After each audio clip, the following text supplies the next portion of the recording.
Any day now. Oh, we're ready to go? Oh, yeah. Oh, sorry. Ladies and gentlemen, welcome to Film Hustlers. Yes, sir. That's right. Ladies and gentlemen, coming to you live from a hotel room in downtown San Diego with chicken wire on the window. It's Film Hustlers. We're at the Marriott Courtyard in San Diego, Gaslamp District. You're from here. This isn't really Gaslamp, though. It's not? It's adjacent. No, Gaslamp is if we go a little south. Yeah. Oh, it's not really? far, but this is more like downtown proper. Like, this hotel's dope. It's old. It's from the super 20s. old, yeah. They fixed it up real nice. It's the Marriott Courtyard. Courtyard Marriott, yeah. Yeah. I love this place. It'd be cool to shoot something here. Yeah, it's Hallways amazing. and stuff. Yeah. Dude, I'd like to stay here. You know, when you're... Yeah, oh, for sure. Like, it kind of feels like The Shining. Yeah. You walk down the big, long... Bedrock. Yeah, exactly. You saw a little kid come around the corner on a tricycle. What'd you do? Would you trip? You're No, by yourself at like 3 I'd in go the morning? grab a camera. All pedo? Yeah.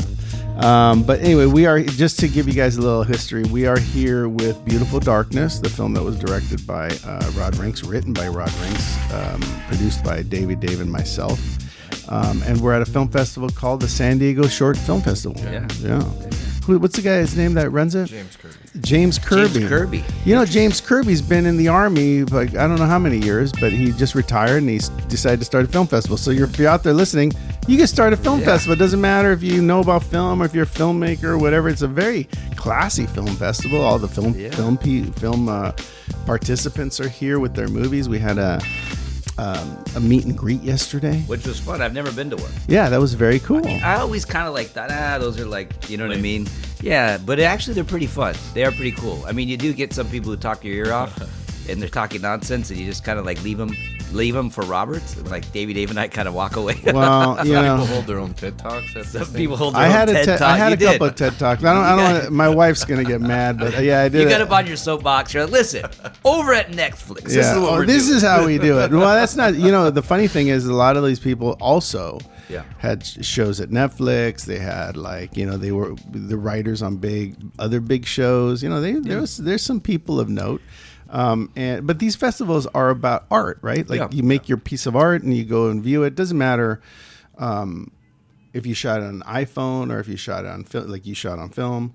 Kind of throwback to the old times, but it's cool to spend time with filmmakers. You know, we're all in different phases of our lives. All the time. You got to be honest too, Roberts. When you see Beautiful Darkness up on the big screen and it's on 35, it's a different vibe. Well, look, I look at it as just a great movie. Like someone was asking me last night, like there was a gentleman that was sitting there with me, and he was like, "When you look at your film, what do you think? Like, do you like your movie?" I said, "I love it. It's amazing from beginning to end. Like every element in the movie is super well done. I'm very proud of it." I think he was surprised to hear that. He was like, Yeah, because most people say, well, in retrospect, watching it, because I was there and they said, do you feel the same way about it first time versus the last time you saw it? You know, because there's a window there where we didn't watch it for a long time, then we see it again. And you're like, yeah, I feel the exact same way. It's a good film. It's a good piece of work. Yeah, you did a good job, and you know we all do. We keep getting accepted. Yeah, but it's kind of like, you know, it's kind of like when Mexicans say "my dad," you know, or if instead the of opposite, our dad, or they say your dad, or they say your brother. Yeah, who is it? Which brother is it? Your brother. Your brother. No, that's your brother too. Yeah, it's your movie too. But no, but you did a good job. Dave did a good job. If you win tonight, would you please thank the pigeons? I will think. Dude, the pigeons were the most expensive thing in our movie. But if I do, I'm going to give a shout out, and I'm going to go. I want to thank. And That's funny. What have you ever been in a film festival before? Is this your first time? no, this is my first time. Really? Yeah. You didn't go. LA International was the first one I've ever went to. Well, that was amazing. Yeah. Shout out to LA International. They did a nice job at Yeah. nice theaters at where was it? LA Live. LA Live. Yeah, packed the the Regals. house. They packed the house. That was very special. Yeah. I took a picture. I think I posted it, like of me and my wife sitting in the audience, like at a really nice theater, and it was shown in like the biggest format I think I'd ever seen it in. Yeah. Yeah. No, that was a big person. Yeah, big it was seat huge. theater. Yeah. But yeah, it's so you didn't do film festivals with No. Made in Mexico? No, because I shot it. I was going to, but I shot it right. You should have. That I was a still great should. Festival. Yeah. Well, the thing is, some festivals you got to double check. I think Yeah. if you go to Film Freeway. By the way, Film Freeway, great great website to help you get to all the festivals. You know, you put in your stuff one time. You put up your film, put in your director's bio, put in a letter from the director, put up your trailer right there in Film Freeway. And every time you sign up for a festival, it sends them all of that information. So you don't have to do it twice or three times. You just do it one time, it sends it over. But you could go to Film Freeway and find out, because some festivals don't accept you after a year. Some festivals don't accept you after 2 years. Or after distribution, if you're already shown. So you have to find festivals that are open, or you can find out who will show the movie as just a screening, not in competition. Yeah. I got to see. I mean, I was really, because COVID do another movie. I know, I'll just do another one. Just do another movie. It's over. It's over. It's over. I am going to do a premiere, though. Remember we talked about that on the podcast? Because I never got a chance to do one. Just do an anniversary screening. Yeah, a 5th year anniversary. 5 years already? Wow. Dude, 5 years. Actually, longer, because it was 2019 we shot it. Wow. 5th year anniversary, and have some swag there. Yeah. Well, I gave hats, out all the swag. Shirts, or sell some stuff. So bring some DVDs, make some DVDs out of it, so you can give them away. DVDs, would it go VHS? They're actually coming back. Remember we did the thing at Vidiot's? Yeah. Brian Herzlinger, our director for the past couple of movies, he asks for a copy of the movie, a digital copy of the movie, and he makes what is that digital format that we all? It almost looks like an LP. Laserdisc. Laserdisc. He makes a Laserdisc out of every one of his movies. Really? Yeah. Why? I don't know. Dude, that's is it a good format? I don't understand if it comes from your digital print, how it's any better than your digigal print to put it on a Laserdisc. I don't know. That's just got to be like a collectible thing. Yeah. It's a romance thing. Yeah. But yeah, I want to get back to the filmmakers that I met, because a lot of them, it's funny talking to them. I feel like a lot of them are, you're in that doubt phase, where you're trying to do stuff. You've opened companies, you're trying to get your films done, and they're not sure, what networks are looking for, what indies can do, whether you could raise money or not. I mean, I think, and I really appreciate it, because I'm sort of jaded now. I've gotten to the point where no, don't do that. Jaded? Yeah. Don't do that. Don't raise money. Don't do that. You can't sell your movie. Doesn't matter. Yeah, it doesn't matter. You're kind of both, because you're the most I said you're the most optimistic pessimist I've ever met in my life. You're like, let's do it. Yeah, no, we can't. You answer your own questions. Don't do it. Yeah. But I like it because you could feel the fire in filmmakers. Even if I say, because there was a time back in late 1900s. Yeah, late 1900s. Late 1998, 1999, where you could make a deal directly. You can make a movie for $2 million and make a deal directly with Blockbuster. Yeah. Or remember Hollywood Video? Yeah. Okay. So you can make a deal with them for an exclusive. So if you have a really nice name, they'll give you $1 million and they get the exclusive to the movie. And you show up at Hollywood Video, and there's a whole wall of your movie because it's only available there. Yeah. So they would pay you for it. So you could tell your investor, hey, we're going to make an exclusive deal with Hollywood Video. You're going to make $1 million of your money back right off the bat. And then we have foreign, and we have cable, and we have all those other sales. You can't really do that anymore. And I realized I'm not in it anymore, so I don't know where you could sell your movie at. Maybe there's lots of places to sell your movie. I don't know. And you see people, and they're like, well, I'm going to pitch it to a studio, and if they don't want it, well, I'm going to make it because I already have someone that wants to finance it. And I was like, oh, wow, that sounds like me, like back in the day. I don't care if you're going to make it or not. I don't care if they buy it. I'm going to make it anyway. Well, the problem, and I understand where they're coming from, because if you think about a lot of the great movies that we love, they weren't well received. People didn't want to make them. Even Jimmy, what's the Christmas one that everybody, A Wonderful Life? Well, Capra was a big director. He was, but that movie wasn't well received. No, no one liked it. It was panned. Goodfellas, Rocky. You can go down the list of films that weren't well received when they initially came out, or people didn't want to get behind them. Well, it was kind of like, no, hang on a second. Let's just, because you added Rocky to that list, but Rocky was always a great. No. Rocky was a great script, and the studios knew it. And they wanted to make it, but not with the still. Well, yeah, but it was a big rewrite. You know that. They loved the concept. I didn't know that. Tell me about it. It was a big rewrite. Really? He didn't. Everybody thinks that it's like Good Will Hunting. But he won the Academy Award. Yeah, but like he I don't didn't- think the Writers Guild would allow that. Like if he who wrote it then? Who did the rewrite? Who produced the movie? That's how it got happened. Because he wasn't even supposed to play the lead. I do know that. Yeah, it was a kid. It was another guy who was in Lords of Flatbush or Lords of Flatbush. Well, he was in Lords of Flatbush. Yeah, but it was the main guy. He wasn't the main guy. It was Fonzarelli. There was like 4 guys. They thought it was him. He got lucky because there was a changing of the guards at Paramount. They greenlit it. It was only $1 million. They had one camper that they all shared. You couldn't drop a bomb in there. You had to go to a restaurant because they all shared. And if he came under budget, then they got rid of him. And he begged them because he wanted to play that because he knew that. So they agreed to it, and they said, look, if you're over budget, you're out. We're bringing in. We'll take it from there because it was supposed to be. Those are great stories, man. It's a great story. It's not even about boxing. It's a love story. Yeah, if you want, that's an amazing love story. If you want to really go down a rabbit hole with this, it's a fantastic like story of success, right? Because he wrote it in a weekend. Yeah. I don't know about the rewrite, but I just know that the studio went up to like over $300,000 or close to $300,000 to buy the script, right, just to get him to not be in it. Right. And he kept saying no. Right. And it was such a good script. And he was broke. He had sold his dog the whole time. It was such a good script that they finally said fine. And you know what was really interesting is like again. Well, I don't know if it was a good script. It was a good story. It's based off the Muhammad Ali Chuck Wepner exhibition fight.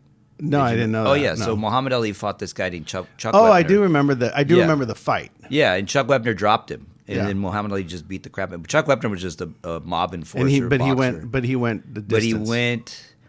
I think he stopped it finally in like the 15th round. The referee stopped. But again, it was like he stuck with them. It was supposed to be an easy fight. And so Stallone saw that fight. And then that's where he had the idea. Right. And he didn't even pitch it. He went in to pitch something else, or he was auditioning or something, and he was on his way out the door, and he said he had his hand on the doorknob to turn it, and he said, "Hey, I got this script about an underdog boxer who takes on the champ and almost wins," or something like that. And they said, "Oh, really?" And it was a boxing movie because the only boxing movies that were popular then was Paul Newman's "Someone Up There Loves Me," "Someone Up There Likes Me." Mm-hmm. Like there was a handful of boxing movies, but nothing like that. Nothing modern. But as a filmmaker, when I was younger, actually, I want to say before I started getting into producing, I would go to libraries and I would look for they had this thing called the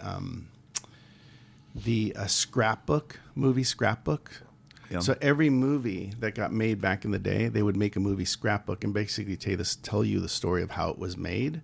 And no one cared back in the day. You just kind of watched movies, but these things got made and they would put them in libraries. Yeah.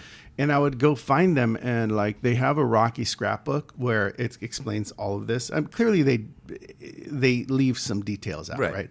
But one of the most interesting parts to me, because back in the 80s I was not a producer and I was watching things like Rocky, which by the way, it's the only movie in my entire life where the entire theater was standing and applauding at the end of it as if it was a real fight. Yeah. It was the craziest thing I've ever, and I was a kid.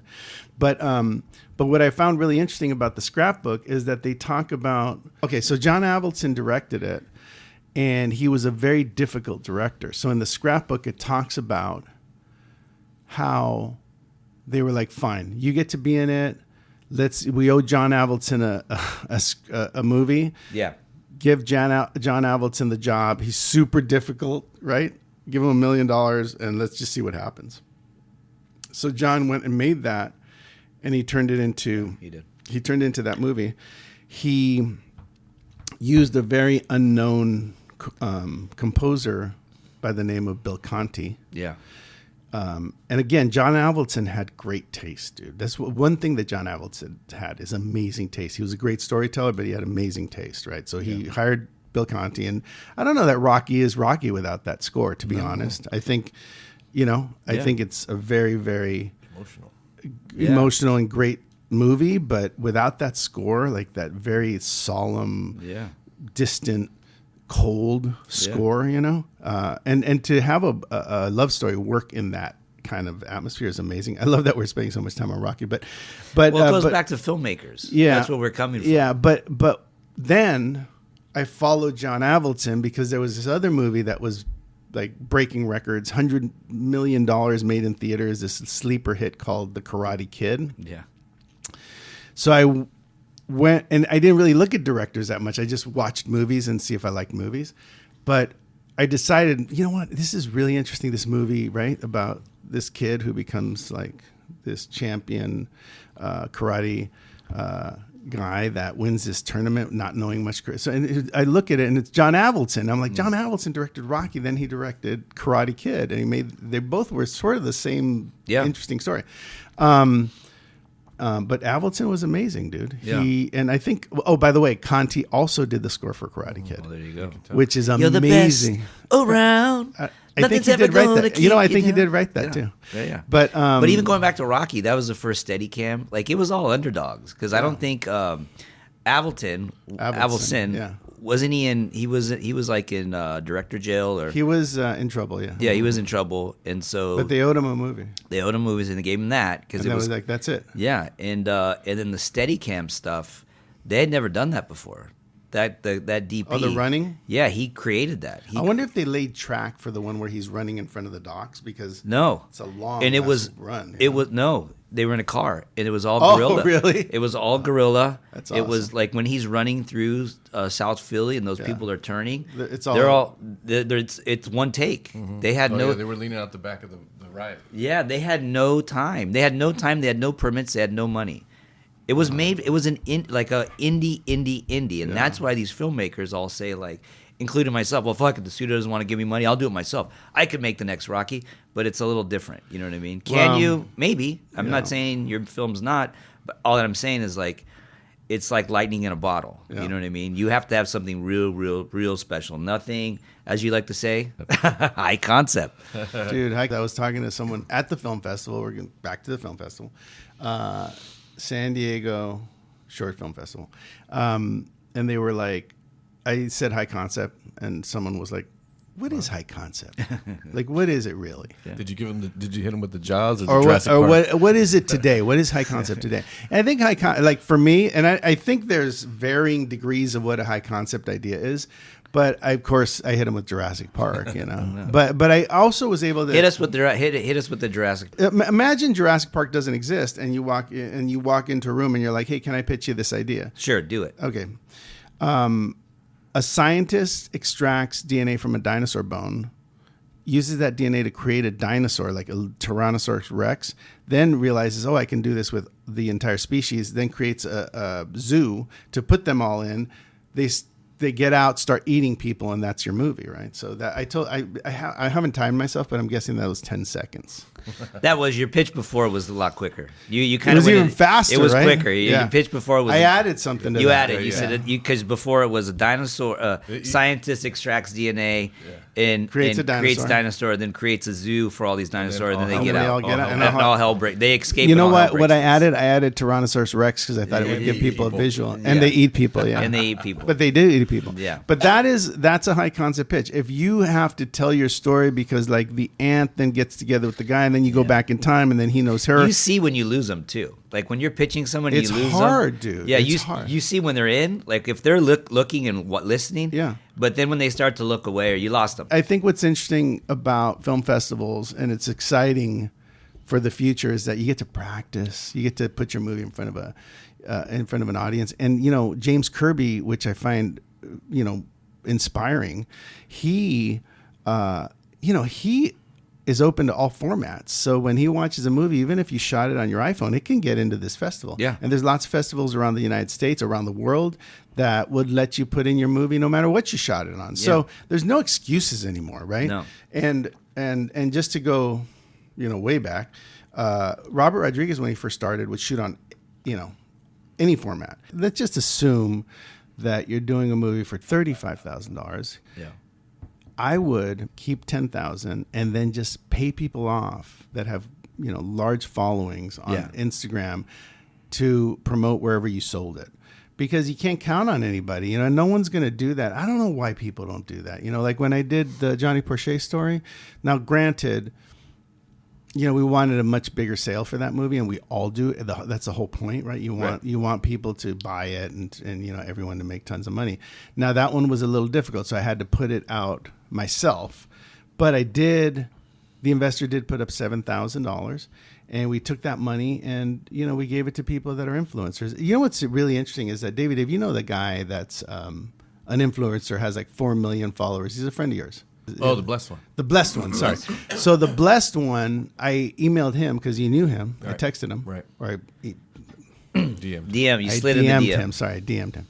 And I said, hey, would you promote this for me? I'll pay you. Mm-hmm. And he was really honest. He wrote back immediately and said, I don't think my audience would respond. Oh, that's cool. Yeah. So I offered him, a couple $1,000 because he had a big following. And he was like, "Yeah, I don't think. I think that you would be throwing away your money because I don't think I don't think they would come." Shout out to the blessed one. So save a little bit of money. And by the way, if you think you can't afford an influencer, offer them $1,000. See what happens. It's these days is a smart move too. You know what I mean? Because they'll be like, "I get $20,000 for each post." Okay, well I got 1,000. All right, send me 1,000. Yeah, but you actually, because I think the guys over at Gravesend did this too. Right before COVID is when you self-distributed, right? Through Prime. Yeah, with, what was the name of the company? Quiver? Quiver, yeah, Quiver.com. Yeah. They closed right when COVID started because they had such an influx. I was the last one. You were because that was my, I had a whole plan. I was going to do that with, I was going to give, people that I know either money or swag, which they want Whatever money. Swag doesn't work. Dude, you show up with an envelope with a few $100s in it. I don't know. People are like, it's hard for them not to take it, I got to say. Yeah.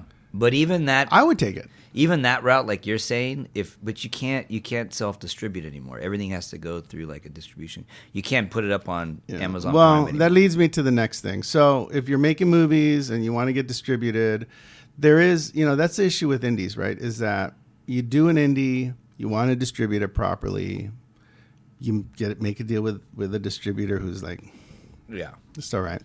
And then you don't make any money. So there is a machine, right? Yeah. There's a Universal machine. There's a Warner Brothers machine. There's a Netflix machine. Netflix is a different type of machine, but and unto itself, right?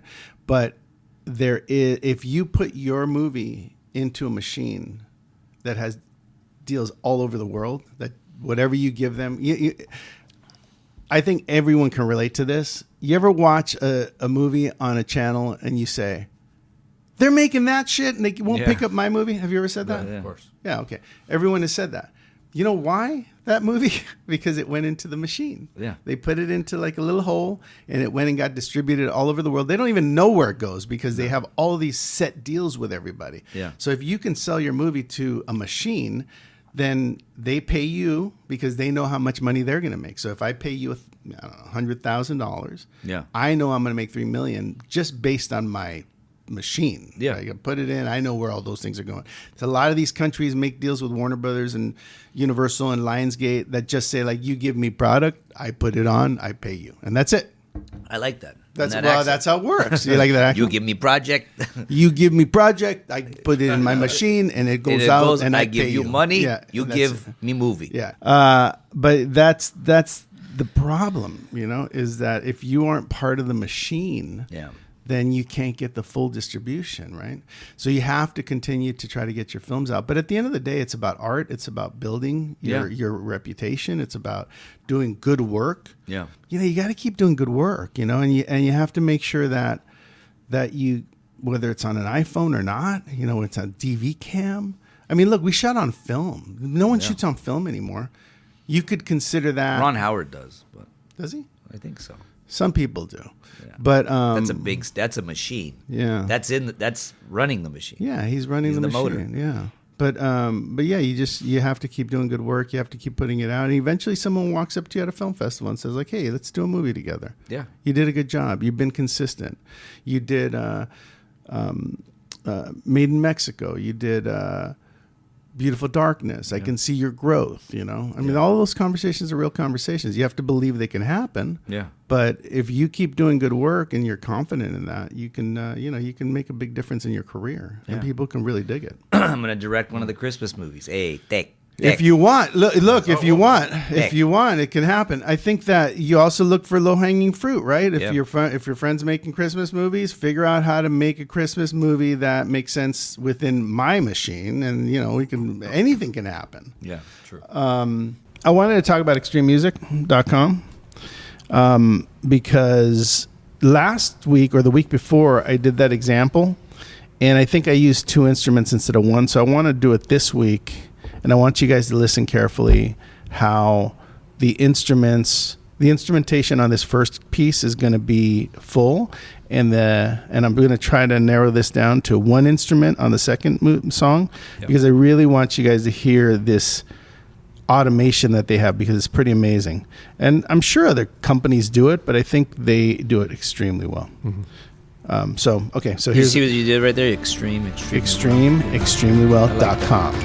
All right, so listen to this one.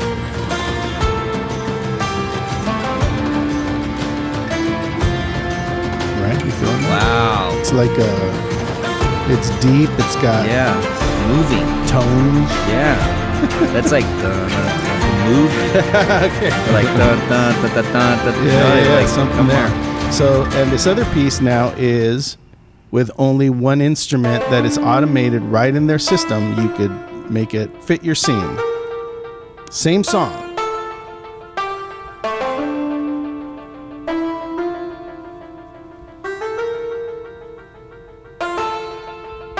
Really cool. I actually like this one better. That was really dope, Roberts. How did you do that? Automation on extrememusic.com. They're the best. You got a knack for this music. And people are asking about the music in Beautiful Darkness and how great it was. Got it all on extrememusic.com. Yeah, and who put that shit together? We all did. But here we go. We as a group. Well, if the thing about music and you want some Fazools or what? No, hey, you got to give me some Fazools. No, but look, as a producer, it's one of the things that I like to do the most. Directors don't always necessarily go with everything I choose. We have music supervisors on movies. Yeah. They help with stuff, but I do.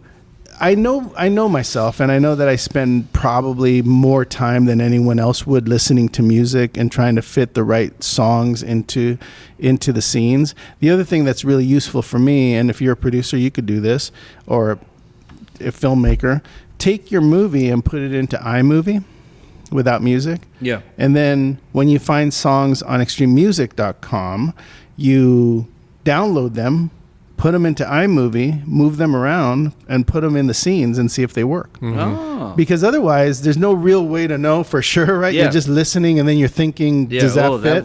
Yeah, so I actually grab them, I download them, put them into the movies. iMovie, and I watch it with the music that I picked. That's why I think I'm so effective at doing it, because I actually edit them. Yeah. But not like an editor would, but just like as a producer would, as a placeholder, and kind of give examples. Yeah. And then you start to get a feeling of whether or not that's the way you want to go. And then a director could say like, "Ooh, I wasn't thinking that at all," because it's possible, right? Everyone has different ideas, but yeah.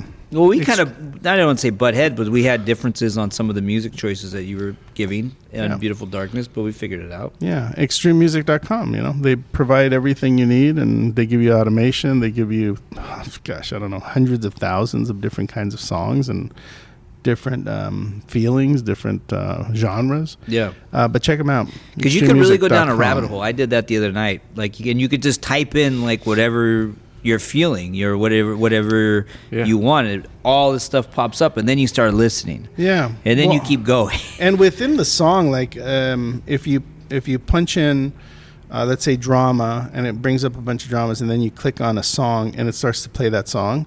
When you click on the song, it opens up a little window. Yeah. And at the bottom of that window, there's all these other choices. It's like orchestration or country or or different types of feelings or drama or spiritual. And you click on those, and it takes you to a whole other level of songs, that starts to use all of the words that you've punched in. So it's interesting. Yeah. It's a great system, and again, it's part of the process of making. You can't make movies without music, and music really helps your movie be great. So spend some time on extrememusic.com, pick songs you like, go to iMovie, put them in there, work with it, and then call Russ Emanuel and buy them. Boom. But it's important to work with what you got and to continue to do the work and to continue to put it out. A really good example, just a little sidebar. So when I first started my first company with Lorena David, she wanted to be a director. Yeah. Now the problem for me is that you would talk to investors and they'd be like, "Well, what has she directed?" And nothing. Right.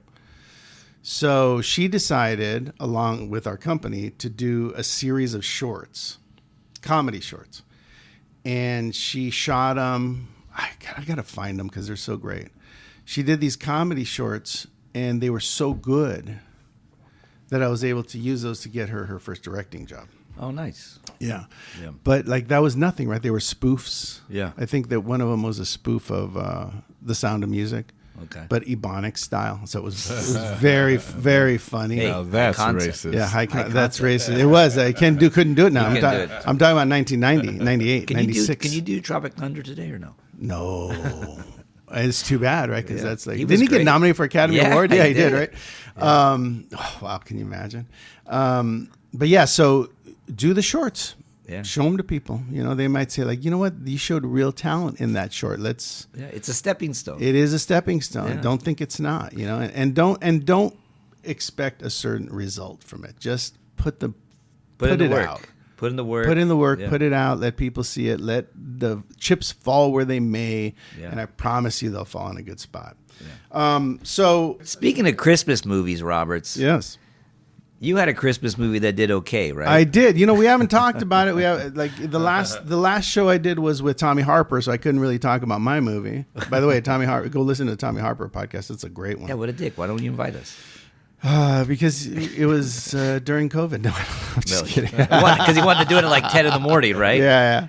That's an executive producer. And he needed to be at another thing right away. So it was like, oh man, just come over and we'll figure it out. So Anne was a co-host on that. But I did do a film called Meet Me Next Christmas, and here's the cool part about it is I started where all of y'all started, right? Yeah.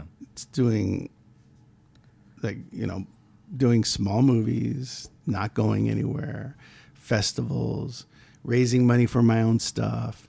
And fast forward to I pitched a movie to Netflix and we were able to make it.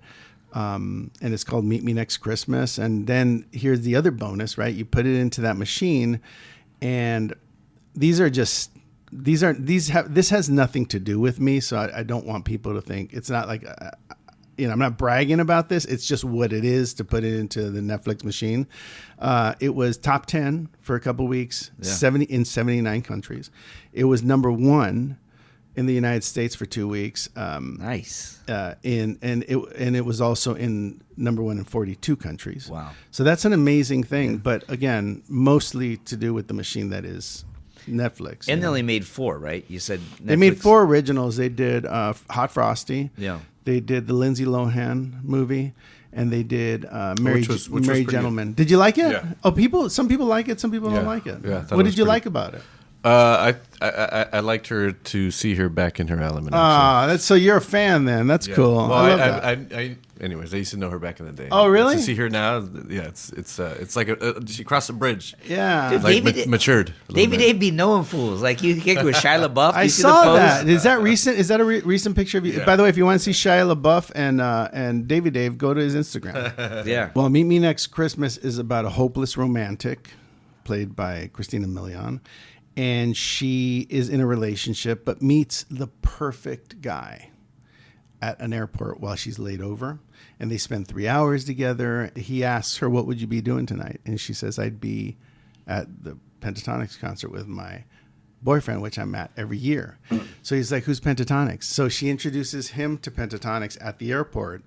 And when his flight is going to take off, he says, hey, we really connected. And she's like, yeah, but I'm dating someone and I wouldn't do that to anybody. He's like, okay, so let's assume we're both single in a year.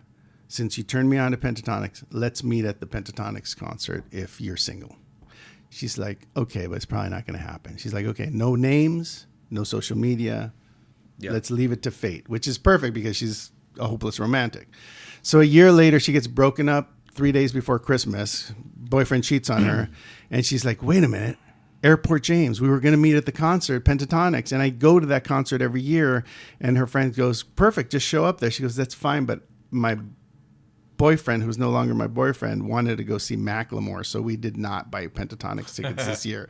So she's got to go on a quest to find a ticket to Pentatonics in 3 days. She goes to a concierge. That concierge helps her for 2 days, and they end up falling in love. So she shows up at the concert just to tell James, which is the guy's name, that she's fallen in love with someone else.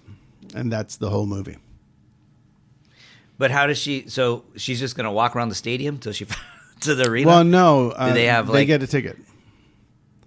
So the no, but okay. So James is the guy from the airport. James goes to the, but there's no social. They don't have each other's info. No, nothing. they don't know anything. So they're just going to show up at this concert and hopefully run into each other. Inside, yeah. It's a movie. I don't want to tell you the end, but that's the whole story. I think we did a nice job. I think Pentatonics proved to be everything I expected that to be. So it's kind of like it's a rom-com Christmas. Now, are you in the rom-com space too, or just Christmas? I don't know. I want to be in the. Someone asked me that last night. I want to be in the rom-com space, but at the end of the day, I think I'm in the Christmas rom-com space. Right. But with that said, can you go into Netflix now since the door's open and say, "Hey, I'd like to pitch you some rom-coms"? Maybe. I mean, I think if there was the right concept, Yeah. I mean, look, you can't take anything personal, right? You got to go to your contacts and go like, "Hey, I have this idea," and have them go like, "I don't know if that works for us," And then you got to just go back to the drawing board, try to find things that work for places. But yes, the answer is, I made a movie for them, and I'd like to do it again. So I'm going to continue to try to pitch them things that works for the network. And,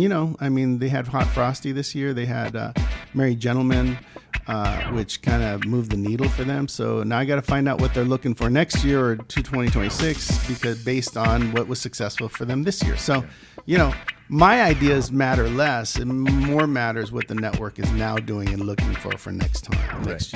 So if I can somehow figure that out, then I can be more effective. And if they don't like it, then you make it. You make it yourself. I'm not. You don't need No. I know what? I will not. You're going to prove them wrong. No, I'm not going to prove anyone wrong. I'm not going to do that.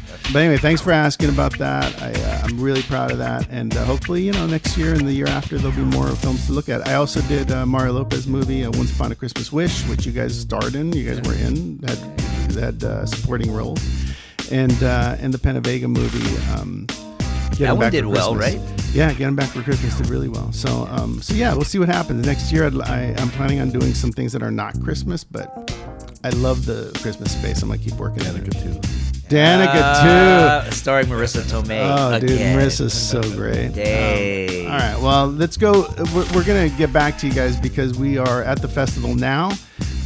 We're screening our movie in like an hour. Yeah. And then we find out if anybody won any awards. So we'll let you know next time. 6 nominations. 6 nominations. Dude, is that true? 6 nominations? Yeah, Best Picture, Best Cinematographer, Best Actor? Best Actor, Best Supporting Actor, Best Director. Wow, Best Director. That's amazing. There was one more. I know there's 6. Best Pigeons. Best Pigeons. All right, well, we'll keep an eye out for us, because on the next one, we'll let you know if anyone won anything. Or what do you mean if? We are, Robert. We are, and we will. Get your speech ready. We're going to post your speech. Best Action Thriller. Best Actor in the Lead, Emilio. Best Supporting Actor, Efron. Best Cinematographer, Ryan Galvan. Best Director, me. Best First Time Filmmaker, Beautiful Dark. Well, we fooled them. Well, no, because really, Made in Mexico is like an experiment. There you go. Yeah, this is your first film. $25,000, come on. Yeah, this is your first film. This one costs 65. More than double yeah, of what my feature that's costs. crazy. Yeah. All right, well, keep making movies, keep enjoying the holidays, guys, and we'll see you next time on Film Hustlers. Don't get stopped.